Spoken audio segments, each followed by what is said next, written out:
नमस्कार प्रिय दर्शक बंधुरा सात बांगलार आरो एकटी नतून पर्वे आपनादेर स्वागत जानाई। आज आमी आपनादेर संगे शेयर करब एमन एकटी रेसिपि जेटी अनेकेरई हयतो कोनोदिन बानिये खावा हयनि, एकेबारेई नतून। तो चलुन देखे नि कि सेई रेसिपि। एकेबारे नरम दाना कला बा बिचि कलार भर्ता। এই ভর্তা বানানোর জন্য আমি এখানে নিয়েছি ৬টি নরম বিচি কলা এবং ৩টি ছোট সাইজের আলু। চাইলে আপনারা আরেকটু আলু বাড়িয়েও নিতে পারেন। এই সবগুলিকে আমি খোসা ছাড়িয়ে ভালো করে ধুয়ে জলে ভিজিয়ে রেখেছি যাতে কলার কষ খানিক বেরিয়ে যায় এবং কালো না পড়ে যায়। এবার এগুলিকে একটি কুকারে জল দিয়ে সেদ্ধ হতে দিলাম। 3টি সিটি দিয়ে নামিয়ে রাখবো। অন্যদিকে আমি কড়াইতে বেশ কিছুটা সরষের তেল গরম হতে দিয়েছি। ভেজে নেব কিছু বিউলির ডালের বড়ি এবং শুকনো লঙ্কা।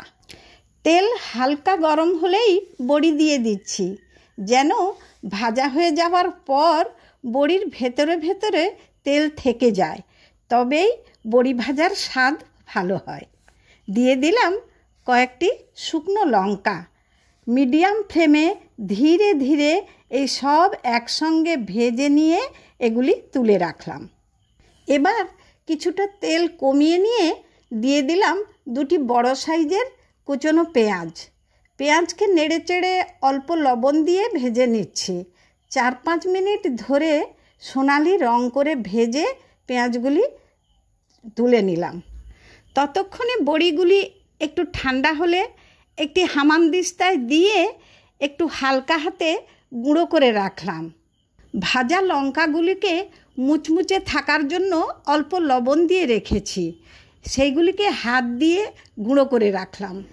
এবার সেদ্ধ আলু কলাগুলোকে কুকার থেকে বের করে জল ঝরিয়ে রেখেছি। এভাবে প্রথমে আলুগুলিকে একটি পাত্রে নিয়ে হালকা গরম অবস্থায় ম্যাশ করে নিচ্ছি।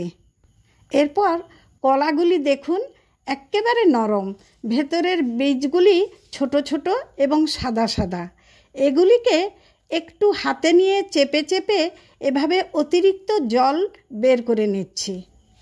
তারপর আলুর মতোই ম্যাশ করে নিলাম কলাগুলি। একটু ঠান্ডা হলেই হাত দিয়ে ভালো করে আলু এবং কলাকে একসাথে মেখে নিলাম। এরপর দিয়ে দিলাম সোনালি রং করে ভেজে রাখা পেঁয়াজ, ভাজা লঙ্কার গুঁড়ো, দিয়ে দিলাম পরিমাণ মতো লবণ। পেঁয়াজে লবণ দেয়া আছে একথা মাথায় রেখেই। দিয়ে দিলাম 1 চামচ ভাজা জিরের গুঁড়ো, দিয়ে দিলাম ভেজে গুঁড়ো করে রাখা বড়ি। সব শেষে দিয়ে দিলাম 2 টেবিল চামচ কাঁচা সরষের তেল। এবার এই সমস্ত উপকরণকে একসাথে খুব ভালো করে মেখে নিলাম। তৈরি হয়ে গেল বিচি কলা বা দানা কলার ভর্তা। এটি গরম গরম ডাল ভাতের সঙ্গে খেতে দারুণ লাগে। আপনারা একবার অন্তত ট্রাই করে দেখবেন, বারবার খেতে ইচ্ছে করবে। আশা করি আপনাদের খুব ভালো লাগবে। ভালো লাগলে আমায় লাইক কমেন্ট করে জানাতে ভুলবেন না যেন। আমার চ্যানেলটি এখনও সাবস্ক্রাইব করা না থাকলে সাবস্ক্রাইব করার অনুরোধ রইল। ভিডিওটি দেখার জন্য অজস্র ধন্যবাদ।